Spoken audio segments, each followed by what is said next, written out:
नमस्कार मंडळी, मी हर्षालीज किचनमध्ये आज मी केली होती चमचमीत अशी संडे स्पेशल पावभाजी। तर तुमच्याकडे संडेला काय असतं मला कमेंटमध्ये नक्की सांगा आणि तुम्ही हा व्हिडिओ शेवटपर्यंत नक्की बघा। आणि माझ्या चॅनलवर नवीन असाल तर तुम्हाला चॅनलला सबस्क्राइब करायचे, व्हिडिओला लाईक करायचे, कमेंट करायचे आणि शेअर करायचे। तर चला आपण आजच्या रेसिपीला सुरुवात करूया।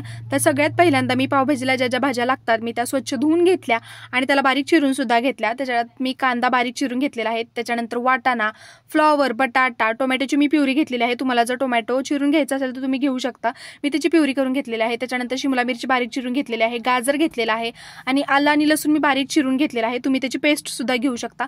त्याच्यानंतर बीट सुद्धा घेऊ शकता तुम्ही कलर येण्यासाठी, माझ्याकडे ते अवेलेबल नव्हतं त्याच्यामुळे मी ते स्किप केलेलं आहे।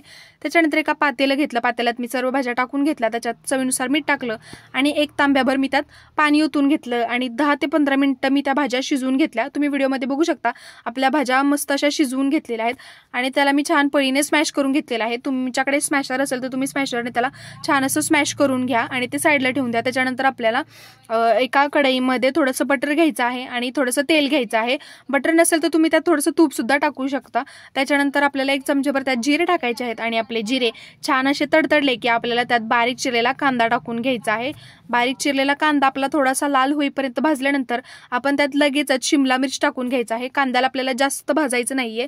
त्याच्यात शिमला टाकल्यानंतर आपण त्यात आलं आणि लसूण जे बारीक चिरून घेतलं होतं ते सुद्धा मी त्यात टाकून घेतलं आणि 2 मिनिटं आपल्याला भाज्या छान अशा शिजवून घ्यायच्या आहेत, त्याच्यानंतर फ्राय करून घ्यायच्या आहेत। त्याच्यानंतर मी त्यात टोमॅटो प्युरी ॲड केली आणि त्या टोमॅटो प्युरीला तेल सुटेस तोपर्यंत थोडंसं असं ते भाजून घेतलं।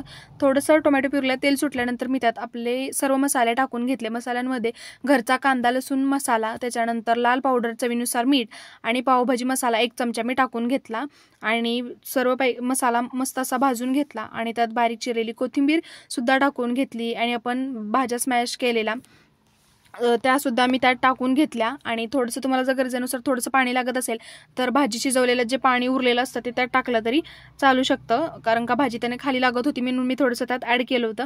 त्याच्यानंतर आपली भाजी तयार झालेली आहे। मी सर्व भाजी आणि मसाला मिक्स करून घेतला।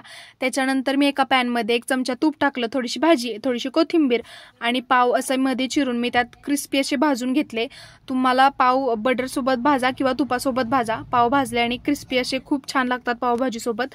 तर मी पाव असे भाजून घेतले दोन्ही साईडने आणि आपली पावभाजी तयार झालेली आहे आणि मी त्याचं प्लेटिंग सुद्धा केलेलं आहे, तुम्ही व्हिडिओमध्ये बघू शकता। तर मी डिशमध्ये पावभाजी घेतली, त्याच्यानंतर त्याच्यावर कांदा टाकला, थोडीशी कोथिंबीर, थोडंसं तूप आणि थोडंसं लिंबू असं सर्व मी घेतलं। आणि जर तुम्हाला ही रेसिपी आवडली असेल माझी पावभाजीची तर तुम्ही माझ्या चॅनलवर सबस्क्राईब करा आणि तुम्हाला जर हा व्हिडिओ आवडला असेल तर व्हिडिओला शेअर करा आणि तुमच्या घरी सुद्धा ही पावभाजीची रेसिपी ट्राय करा। Thank you for watching.